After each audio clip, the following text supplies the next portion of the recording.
नमस्कार। कक्षा 8मा अध्ययनरत विद्यार्थी भाइ बहिनीहरू, तपाईहरू सबैजनालाई आजको कक्षामा हार्दिक स्वागत गर्दछु। आज हामी कक्षा 8 नेपाली विषय अन्तर्गत पाठ 6 अमरपुत्र कथा पढ्दैछौँ। विद्यार्थी भाइ बहिनीहरू, हामीले अघिल्लो कक्षामा पनि अमरपुत्र कथाको केही अंश ससुर वाचन गरेका थियौँ र यससँग सम्बद्ध भएर विभिन्न क्रियाकलापहरू पनि गरेका थियौँ। आजको कक्षामा पनि तपाईहरूलाई विभिन्न क्रियाकलापहरू लिएर उपस्थित भएको छु। तपाईहरूले आफ्ना लागि चाहिने सामग्रीहरू त ठिक्क पारिसक्नु भएको छ, होइन त? अब हामी आजको पाठ्यवस्तु अनुसार अगाडि बढ्छौँ। तयार रहनुहोस् है त।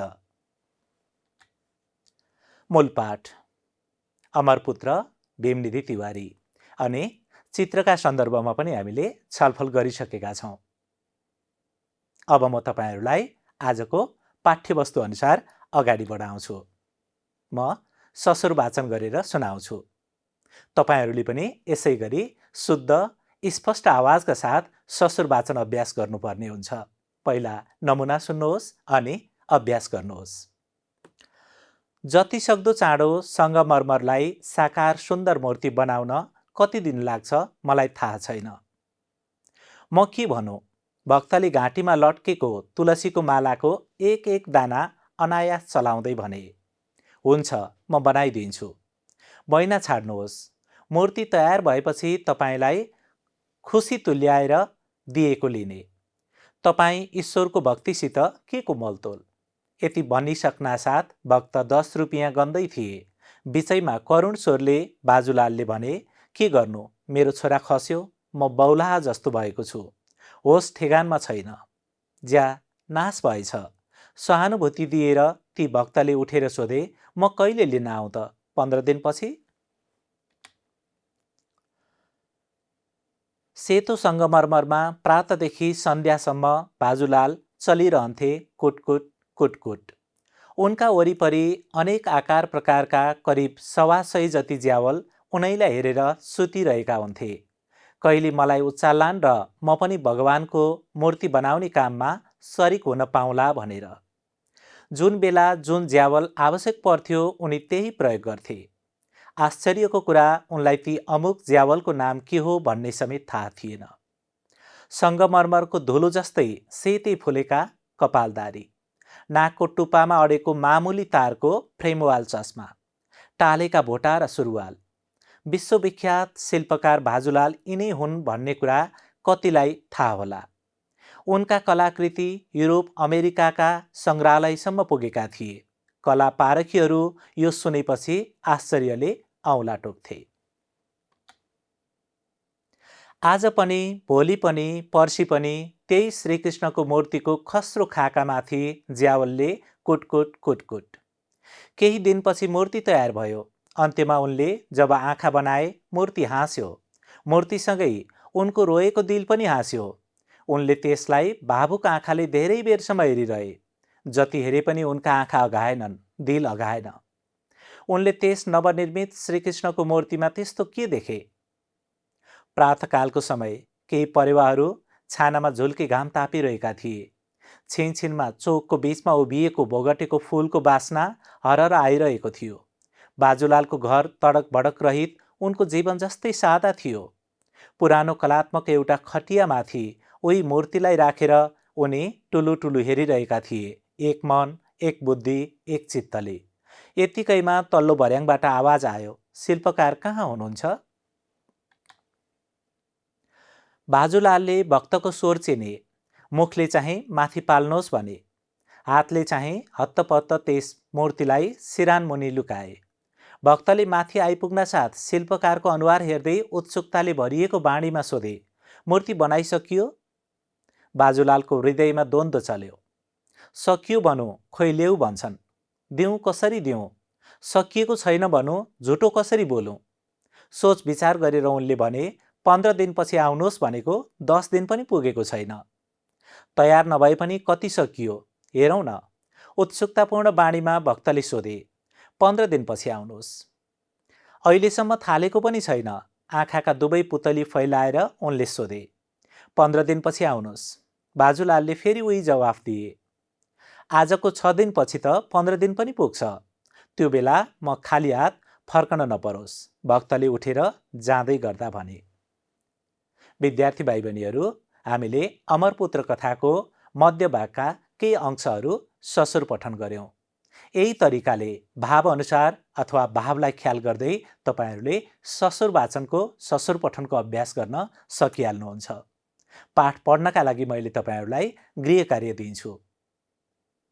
अब यो ससुर वाचन अभ्यास पश्चात म तपाईहरूलाई अर्को कार्यकलापतर्फ अगाडि बढाउँछु। सबैजना तयार हुनुहुन्छ नि? हेर्नुहोस् है त। अब हामी उच्चारण अभ्यास गर्छौं, अर्थात् शब्दलाई उच्चारण गर्छौं। हेर्नुहोस् त, शब्द पढ्दै पनि जानुहोस्। देखिरहनु भएको छ? हेर्नुहोस् त, अनायास, अनायास, अनायास। अर्को शब्द छ ईश्वर, ईश्वर। अर्को शब्द उच्चारण गर्नुहोस् त। स्याबास। सहानुभूति, सहानुभूति, सहानुभूति। आकार, प्रकार, आकार प्रकार। अर्को शब्द आश्चर्य, उच्चारण गर्नुहोस् त। हेर्नुहोस् पनि, आश्चर्य, आश्चर्य। ज्यावल, ज्यावल, ज्यावल। विश्वविख्यात, विश्वविख्यात। वर्ण व प्रयोग भएको छ, तर उच्चारण ब उच्चारण भएको छ। यसलाई पनि तपाईहरू ख्याल गर्दै बुझ्नुहोस्। अब उच्चारण हेर्नुहोस्। केही अरू शब्दहरू पनि छन्, हेर्नुहोस् त। अब यसपछि उच्चारणतिर लागौं। विश्वविख्यात, हेर्नुहोस् त। विश्वविख्यात, विश्वविख्यात।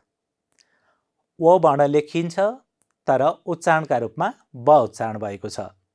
ओ लेखिन्छ, तर उच्चारणका रूपमा व नै प्रयोग भएको छ। व उच्चारण हुने, व नै लेखिने, ओ लेखिने तर ब उच्चारण हुने, यी शब्दहरूलाई पनि तपाईहरूले ख्याल गर्नुपर्ने हुन्छ। अर्को शब्द छ संग्रहालय। उच्चारण हेर्नुहोस्। संग्रहालय, संग्रहालय। अर्को शब्द कलात्मक, कलात्मक। अब अर्को शब्द हेर्नुहोस्, द्वन्द्व, द्वन्द्व। हेर्नुहोस् त, द्वन्द्व, द्वन्द्व। द सँगै द का मुनि व लेखिएको छ। यहाँ दलाई हलन्त दिएको छ, आधा द, अनि व चाहिँ पुरा। हेर्नुहोस् त, यो लेखाइलाई पनि तपाईहरूले यसरी उच्चारणलाई ध्यान दिनुभयो भने लेखाइ राम्रो हुन्छ, लेखाइ शुद्ध हुन्छ, लेखाइ स्तरीय हुन्छ। अर्को शब्द छ भर्याङ। र का विभिन्न रूपहरूका बारेमा त तपाईहरू परिचित नै हुनुहुन्छ।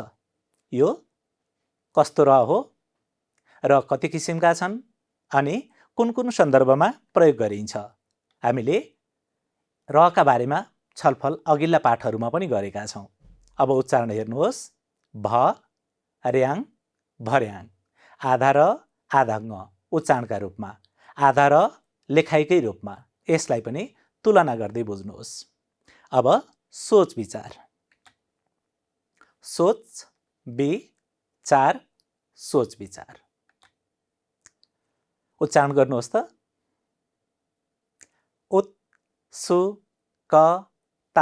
उत्सुकतापूर्ण, उत्सुकतापूर्ण, उत्सुकतापूर्ण, उत्सुकतापूर्ण।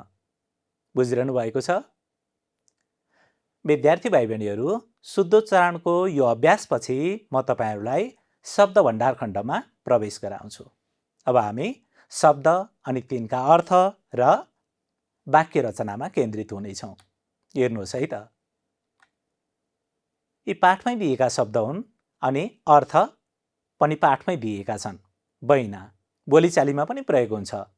बैना, पेस्की पनि भन्ने गरिन्छ। अर्थ पढ्नुहोस् त। विश्वासका निम्ति पहिले नै दिइने रकम पेस्की। अर्को शब्द छ सहानुभूति। अर्थ के होला अनुमान गर्नुहोस्। पाठ्यपुस्तक हेर्न पनि सक्नुहुन्छ अनि अर्थ बुझ्ने तरिकाका बारेमा पनि तपाईहरू परिचित हुनुहुन्छ। हामीले पाठ पढ्दै गर्दा सम्बन्धित शब्दलाई कसरी प्रयोग गरिएको छ वाक्यमा, वाक्यलाई हेरेर पनि हामीले अर्थ बुझ्न सकिहाल्छौँ। सहानुभूति शब्दको अर्थ अरूको दुःख देखेर वा सुनेर मनमा हुने भाव। अरूको दुःख देखेर वा सुनेर मनमा हुने भाव। अरूलाई दुःख पर्दा हामी सम्झाउने गर्छौँ अथवा हामीलाई केही अप्ठ्यारो पर्दा, गाह्रो पर्दा, समस्या पर्दा छरछिमेकहरू हामीलाई, आफन्तहरू हामीलाई सम्झाउन आउनुहुन्छ। हो त्यही कुरा त हो नि, सजिलोसँग बुझ्नुपर्छ। अब अर्को शब्द छ ज्यावल। ज्यावल यो पनि तपाईहरुका लागि सजिलो शब्द हो। हेर्नुहोस् त, कालीगढले काम गर्ने औजार, काम गर्ने सामान भनेर बुझ्न सक्छौँ हामी। जुन सामान प्रयोग गरेर कुनै पनि वस्तु बनाइन्छ अथवा मूर्ति बनाइन्छ अथवा अरू कामका लागि, ढुङ्गा फोर्ने कामका लागि, घरको गाह्रो बनाउने कामका लागि अथवा पर्खाल लगाउनका लागि ज्यावल नै त चाहिन्छ नि। अर्को शब्द अमुक। अमुक अर्थ हेर्नुहोस्, खास, तोकिएको, फलानो।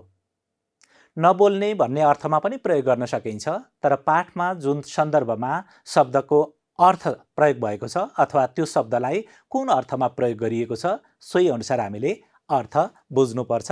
थप अर्थ बुझ्दा पनि केही फरक पर्दैन। अब अर्को शब्द खाका। यो पनि तपाईहरुका लागि परिचित नै शब्द हो।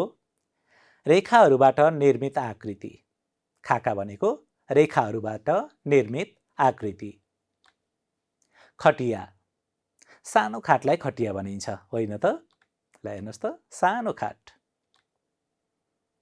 अझै थप शब्दहरू छन्। अनायास, अचानक, अकस्मात। मैले तपाईहरुलाई पाठ्यपुस्तकमा भएका भन्दा बाहेक थप शब्दका अर्थ पनि उदाहरणका रूपमा ल्याएको छु। तपाईहरुलाई यी भन्दा बाहेक केही शब्दका अर्थ बुझ्न कठिनाई भयो भने शब्दकोश हेर्न सक्नुहुन्छ। अनि यसै गरी मोबाइलमा शब्दकोश एप डाउनलोड गरेर पनि हेर्न सकिन्छ, पढ्न सकिन्छ, बुझ्न सकिन्छ। करुण। अरूका निम्ति दर्शाइने दयाको भाव। मामुली। सामान्य, साधारण। सामान्य, साधारण। संग्रहालय। अर्थ के होला अनुमान गर्नुहोस् त भाइ बहिनीहरू। तपाईहरु कतिजना संग्रहालयको भ्रमण पनि गर्नुभएको होला। संग्रहालय भनेको चाहिँ के रहेछ? हेर्नुहोस् है त, महत्त्वपूर्ण वस्तुहरू सुरक्षित रूपमा राखिने ठाउँ। ती महत्त्वपूर्ण वस्तुहरू कला सम्बन्धी हुन सक्छन्, इतिहाससँग सम्बन्धित हुन सक्छन्, जुनसुकै होन्, कुनै पनि महत्त्वपूर्ण वस्तुलाई सुरक्षित रूपमा राखिने ठाउँ अथवा घर पनि भन्न सकिन्छ, जो संग्रहालय हो। अब अर्को शब्द हेर्नुहोस् त, कलापारखी। यसको अर्थ के होला अनुमान गर्नुहोस् त। कलाको मर्म बुझ्ने व्यक्ति। प्रातःकाल। यो त तपाईहरुका लागि सजिलो शब्द हुन सक्छ। प्रातःकाल, बिहानको समय। अर्को शब्द द्वन्द्व। दुविधा, कष्ट।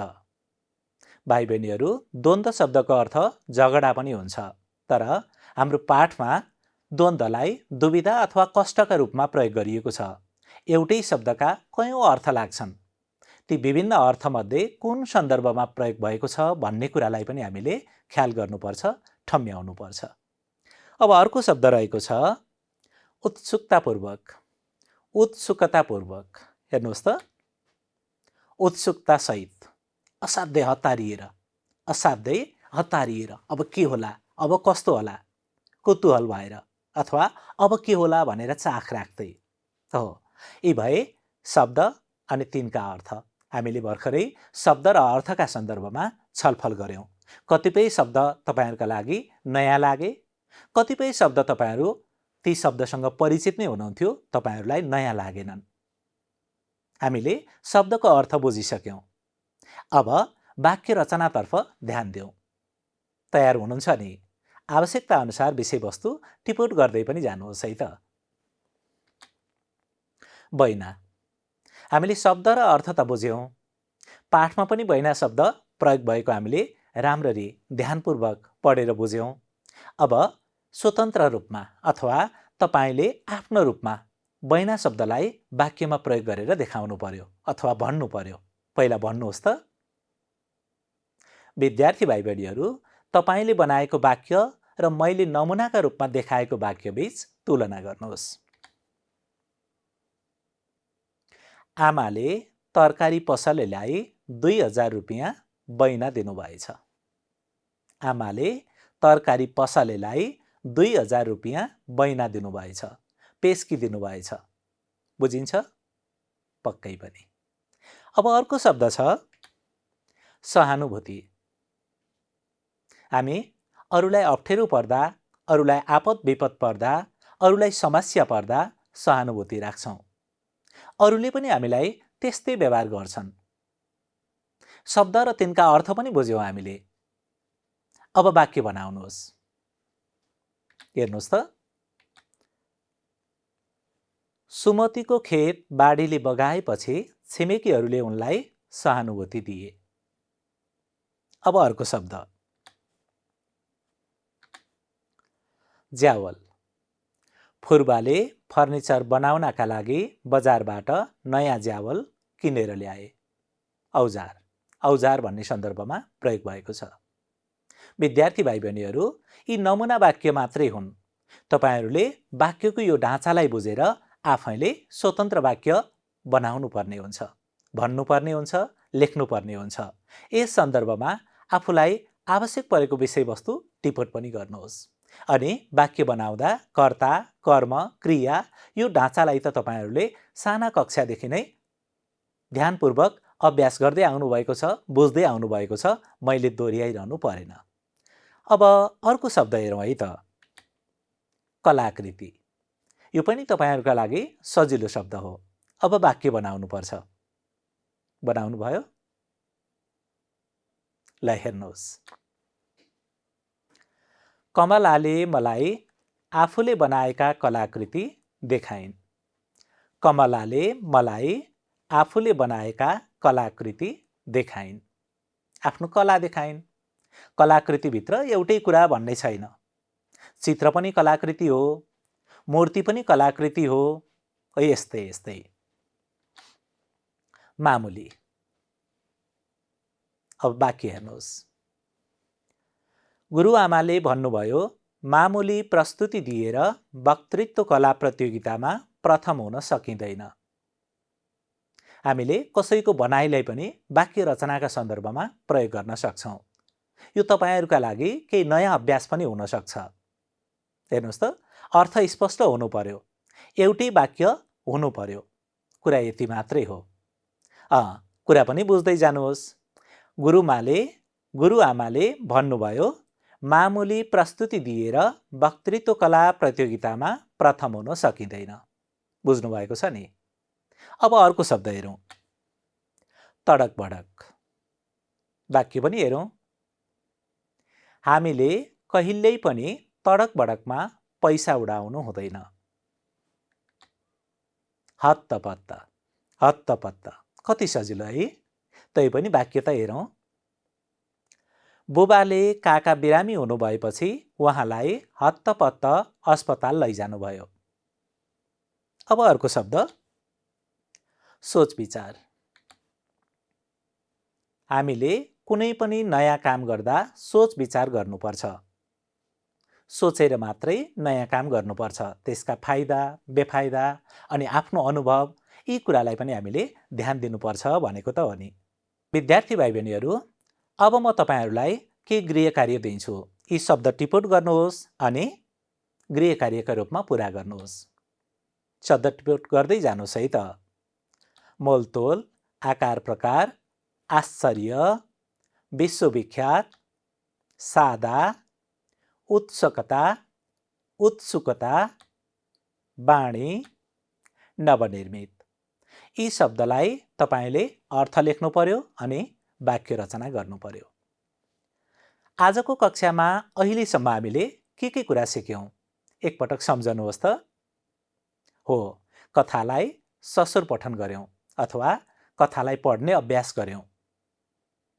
त्यसै गरी शब्दको शुद्धोच्चारण अभ्यास गर्यौं, शब्दार्थ बोध गर्यौं, शब्दका अर्थका बारेमा छलफल गर्यौं, वाक्य रचना गर्यौं अनि अब हामी अर्को क्रियाकलापतर्फ अगाडि बढ्छौं। ध्यानपूर्वक हेर्नुहोस्, बुझ्नुहोस् र आवश्यकता अनुसार टिपोट पनि गर्नुहोस्। अब म तपाईहरुलाई अनुच्छेद पढेर सुनाउँछु अनि यसका आधारमा प्रश्न र तिनका उत्तरका बारेमा पनि हामी छलफल गर्दै अघि बढ्छौं। प्रातःकालको समय केही परेवाहरू छानामा झुल्के घाम तापिरहेका थिए। छिनछिनमा चोकको बीचमा उभिएको भोगटेको फूलको बास्ना हरर आइरहेको थियो। बाजुलालको घर तडक बडक रहित उनको जीवन जस्तै सादा थियो। पुरानो कलात्मक एउटा खटियामाथि उही मूर्तिलाई राखेर उनी टुलुटुलु हेरिरहेका थिए, एक मन, एक बुद्धि, एक चित्तले। यत्तिकैमा तल्लो भर्याङबाट आवाज आयो, शिल्पकार कहाँ हुनुहुन्छ? हेर्नुहोस् त, यही पनि प्रश्न गरिएको छ। यसलाई पनि तपाईहरुले सँगसँगै बुझ्न सक्नुहुन्छ। बाजुलालले भक्तको स्वर चिने, मुखले चाहिँ माथि पाल्नुहोस् भने, हातले चाहिँ हत्तपत्त त्यस मूर्तिलाई सिरानमुनि लुकाए। भक्तले माथि आइपुग्न साथ शिल्पकारको अनुहार हेर्दै उत्सुकताले भरिएको बाणीमा सोधे, मूर्ति बनाइसकियो? बाजुलालको हृदयमा द्वन्द्व चल्यो। सकियो भनौँ, खोइ ल्याऊ भन्छन्, दिउँ कसरी दिउँ? सकिएको छैन भनौँ, झुटो कसरी बोलौँ? सोच विचार गरेर उनले भने, 15 दिनपछि आउनुहोस्, भनेको 10 दिन पनि पुगेको छैन। हामीले यो अनुच्छेदबाट अब प्रश्न निर्माण गर्ने, प्रश्न बनाउने अनि सँगसँगै उत्तर पहिचान गर्ने काम गर्नु पर्यो। प्रश्न कहाँबाट बनाउने होला? कसरी बनाउने होला? हामीले भर्खरै प्रश्न कसरी बनाउने भन्ने सन्दर्भमा पनि छलफल त गरिहाल्यौं। तपाईले अघिल्ला पाठहरूमा पनि यस किसिमका अभ्यास गर्दै आउनु भएको छ। अब केही प्रश्नका नमुनाहरू हेरौं। परेवा कहाँ घाम तापिरहेका थिए? अर्को प्रश्न छ, बाजुलालको घर कस्तो थियो? बाजुलालले मूर्तिलाई किन हत्तपत्त लुकाए? कसको बाणीमा उत्सुकता भरिएको थियो? हेर्नुहोस् त, कहाँ, कस्तो, किन, कसको। फरक फरक किसिमका प्रश्नहरू बने, पक्कै पनि फरक प्रकृतिका फरक किसिमका प्रश्नहरू बने। यो प्रश्न भयो। अब यो प्रश्नलाई अनुच्छेदमै हामीले कसरी अनुच्छेदबाट बुझ्यौं, उत्तर पहिचान गर्यौं, प्रश्न बनायौं, त्यसका बारेमा पनि छलफल गर्दै अघि बढ्छौं। हेर्नुहोस् त, हामीले अघि पनि यो अनुच्छेद पढेर छलफल गर्यौं। प्रश्न निर्माणका सन्दर्भमा पनि छलफल गर्यौं। अब म केही संकेत गर्छु। रेखाङ्कन गरिएको वाक्यलाई पढ्नुहोस् अनि यसबाट प्रश्न बनाउनुहोस्। प्रातःकालको समय केही परेवाहरू छानामा झुल्के घाम तापिरहेका थिए। प्रश्न बनाउनुहोस् त। बनाउनु भयो? अब नमुना प्रश्न हेर्नुहोस्। परेवा कहाँ घाम तापिरहेका थिए? उत्तर के हुन्छ? परेवा छानामा घाम तापिरहेका थिए। हेर्नुहोस् त, यति लामो वाक्य, यसैबाट हामीले प्रश्न बनायौं, तर उत्तर चाहिँ यति छोटो आयो। किन होला? प्रश्नले हामीलाई जति मागेको छ हामीले त्यति मात्रै उत्तर दिन्छौं। कुरा त यति मात्रै त हो नि। बुझ्नुभयो है? अब अर्को प्रश्न हेरौं। म संकेत पनि गर्छु। बाजुलालको घर तडक बडक रहित उनको जीवन जस्तै सादा थियो। बुझ्नुभयो है वाक्य? प्रश्न पनि बनाउनुहोस् यो वाक्यबाट। नमुना प्रश्न, बाजुलालको घर कस्तो थियो? अब उत्तर पहिचान गर्नुहोस्, उत्तर हेर्नुहोस्। उत्तर भेटाउनु भयो? सबै वाक्य सार्ने होइन। हामीले बुझिसकेका छौं। प्रश्नले जति माग गरेको छ अथवा प्रश्नले जति उत्तर खोजेको छ हामीले त्यति मात्रै उत्तर दिने हो। बाजुलालको घर कस्तो थियो? ल हेर्नुहोस् त, बाजुलालको घर तडक बडक रहित सादा थियो। हामीले प्रश्नको उत्तर दिँदा जहिले पनि अनुच्छेदमा आधारित भएर उत्तर दिनुपर्छ। यो कुरालाई पनि ख्याल गर्नुहोस्। बुझिरहनु भएको छ? अब अर्को प्रश्न। अनुच्छेदमा संकेत हेर्नुहोस्। मुखले चाहिँ माथि पाल्नुहोस् भने हातले चाहिँ हत्तपत्त त्यस मूर्तिलाई सिरानमुनि लुकाए। फेरि अर्को खण्डमा हेरौँ। सकियो भनौँ खै ल्याऊ भन्छन्, दिउँ कसरी दिउँ, सकिएको छैन भनौँ झुटो कसरी बोलौँ। हेर्नुहोस् त, एकै ठाउँमा उत्तर छैन। यसलाई हामीले अनुच्छेदका 2 खण्डमा ध्यान दिएर मात्रै प्रश्न बनाउनु पर्ने हुन्छ अनि उत्तर दिँदा पनि हामीले यही नियमलाई, यही तरिकालाई ख्याल गर्नुपर्ने हुन्छ। प्रश्न कस्तो बन्छ होला हेर्नुहोस् त। बाजुलालले मूर्तिलाई किन हत्तपत्त लुकाए? उत्तर पनि तपाईँले ठ्याक्कै नभेट्न सक्नुहुन्छ। तपाईँलाई भेट्टाउन गाह्रो पर्न सक्छ।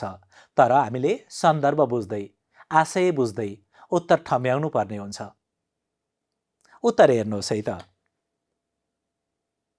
बाजुलालले बनिरहेको मूर्ति भक्तलाई नदिने विचारले हत्तपत्त लुकाए। तपाईँले यही कुरा, यही उत्तर यहाँ ठ्याक्कै भेट्नुहुन्न। तर आशय प्रष्ट छ। यहाँनिर हेर्नुहोस् त, सकियो भनौँ खै ल्याऊ भन्छन्, दिउँ कसरी दिउँ, यसैले उत्तर दिइसकेको छ। उनलाई त्यो मूर्ति दिन मन छैन, त्यसैले भक्तलाई नदिने विचारले मूर्ति लुकाए। कतिपय प्रश्नका उत्तर यस किसिमका हुन्छन् अथवा एकै ठाउँमा उत्तर भेटिँदैन। हामीले विषयवस्तु बुझेर आफ्नै शैलीमा, आफ्नै शब्दमा अथवा पाठमा, अनुच्छेदमा प्रयोग नभएका शब्द प्रयोग गर्दै पनि उत्तर लेख्नुपर्ने हुन्छ। खास गरेर किन र कसरी यो शब्द प्रयोग भएको प्रश्नका उत्तरहरू हामीले मौलिक शैलीमा दिनुपर्ने हुनसक्छ। सधैँ त्यस्तो नहोला, तर अधिकांश, धेरैजसो त्यस्तो अवस्था हुन्छ। अब अर्को प्रश्न हेरौँ। पहिला सङ्केतलाई बुझ्नुहोस्। रेखाङ्कन गरिएको वाक्य पढ्नुहोस्। भक्तले माथि आइपुग्न साथ शिल्पकारको अनुहार हेर्दै उत्सुकताले भरिएको बाणीमा सोधे, मूर्ति बनाइसकियो? प्रश्न बनाउनुहोस् त।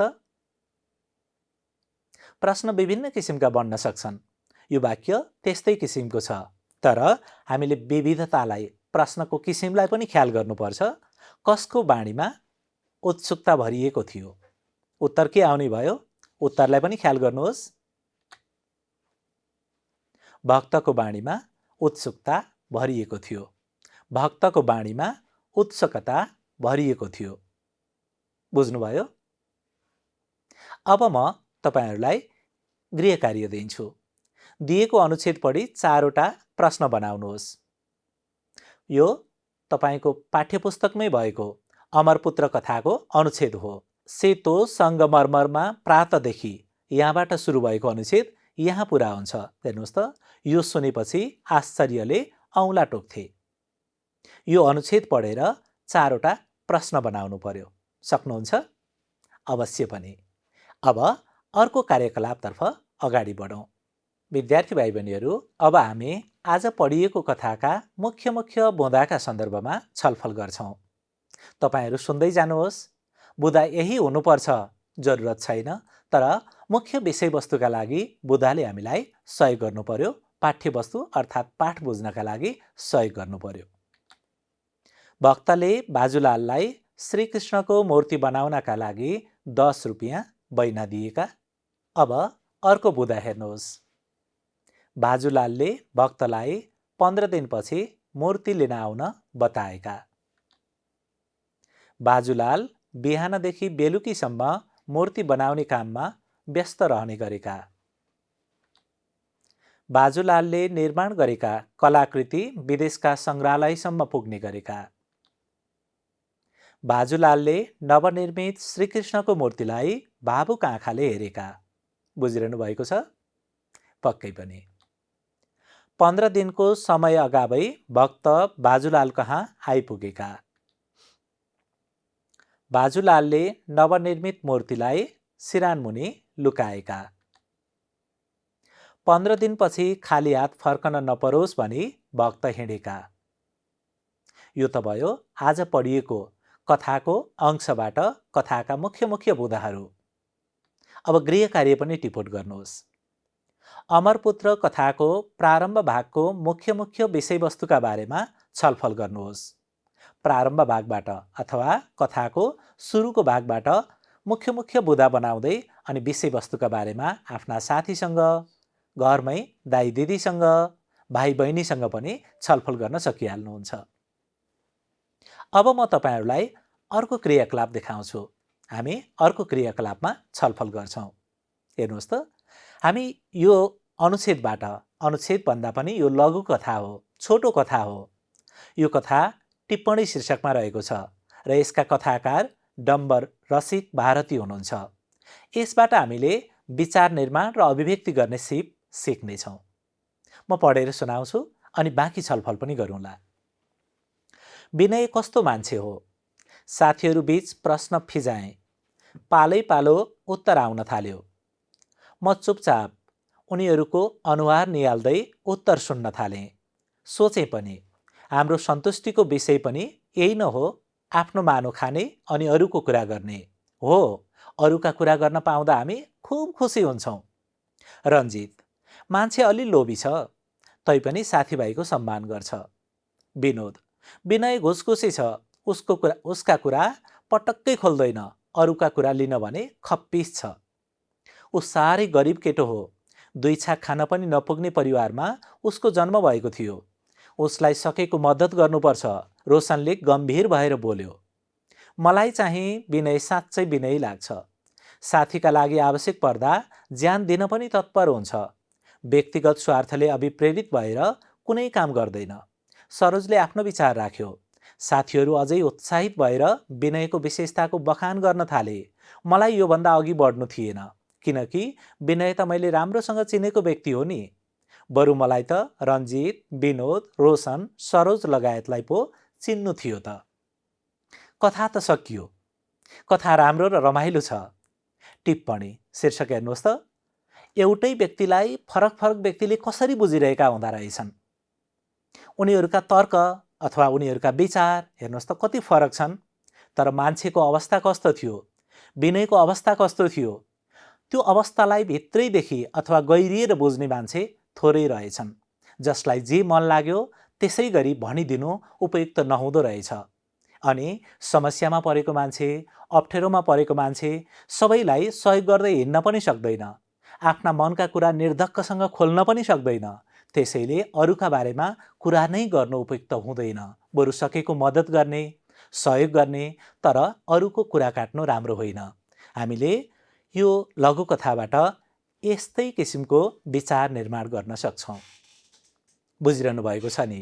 विद्यार्थी भाइ बहिनीहरू, हामीले कुनै पनि विषयवस्तु पढिसकेपछि त्यसलाई आफ्नो मस्तिष्क मन्थन भनिन्छ। त्यसका फाइदा, बेफाइदा, राम्रा पक्ष, कमजोरी पक्ष यसलाई केलाउँदै विचार निर्माण गर्नुपर्छ, ताकि हाम्रो व्यवहारले, हाम्रो विचारले, हाम्रो तर्कले अथवा हामीले गरेको टिक्का टिप्पणीले अरूलाई अप्ठ्यारो नपरोस्। हामी यो कुराप्रति सचेत हुनुपर्छ। अनि अहिले हामीले छलफलबाट जति कुरा बुझ्यौँ, यो कुरा चाहिँ तपाईहरूले आफ्ना साथीहरूलाई पनि सुनाउनुपर्छ। आफ्ना साथीहरूलाई सुनाइसकेपछि त्यो अभिव्यक्ति भइहाल्यो। हामीले सँगसँगै अहिले छलफल गरेर विचार निर्माण र अभिव्यक्ति कला सिक्यौँ। यो तपाईँहरूका लागि केही नौलो अभ्यास हुनसक्छ। तर यस किसिमका अभ्यास हामी अरू पाठमा पनि, अरू क्रियाकलापमा पनि जोड्दै लैजानेछौँ। कस्तो राम्रो अभ्यास! विद्यार्थी भाइ बहिनीहरू, आजको कक्षामा हामीले प्रश्न निर्माण र उत्तर पहिचान गर्न सिक्यौँ। पठित अर्थात् पढिएको कथाबाट मुख्य बुँदा बताउन सिक्यौँ अनि विषयवस्तुमा आधारित भई विचार निर्माण गर्न र अभिव्यक्ति दिन सिक्यौँ। आजको कक्षामा सक्रियतापूर्वक भाग लिनुभएकोमा सम्पूर्ण विद्यार्थी भाइ बहिनीहरूलाई धेरै धेरै धन्यवाद। अर्को कक्षामा फेरि रमाइलो भेटघाट हुने नै छ। तबसम्मका लागि बिदा माग्ने अनुमति चाहन्छौँ। धन्यवाद। नमस्कार।